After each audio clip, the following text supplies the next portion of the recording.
Auto rickshaw तर आपण सगळेच वापरतो, पण तुम्हाला माहित आहे का याचा आविष्कार भारतात नव्हे तर इटलीत झाला होता. वर्ल्ड वॉर टू नंतर इटलीला इकॉनॉमिक रिकव्हरीसाठी एक लो कॉस्ट गुड्स कॅरियर गाडी पाहिजे होती.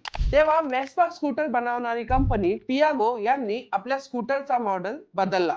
त्यांनी स्कूटरच्याच मॉडेलचा उपयोग केला, पण त्यांनी मागं दोन चाके लावली आणि त्यावर एक गुड कॅरियर ठेवला आणि त्याला नाव दिले पियागो एप. मग 1948 साली इंडियन इंडस्ट्रियलिस्ट एन के फिरोदिया यांनी एका मॅगझिनच्या कव्हरवर एपचे चित्र बघितले आणि पाहता क्षणी त्यांनी ती गाडी इटलीमधून इंडियामध्ये मागितली.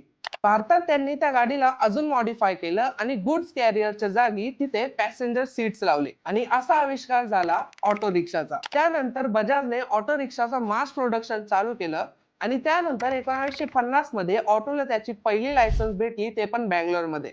आणि तसंच आला आपला ऑटो रिक्षा. आणि तुम्ही पण अशाच इन्फॉर्मेटिव्ह व्हिडिओसाठी या व्हिडिओला लाईक करा आणि जार मराठीला नक्की फॉलो करा.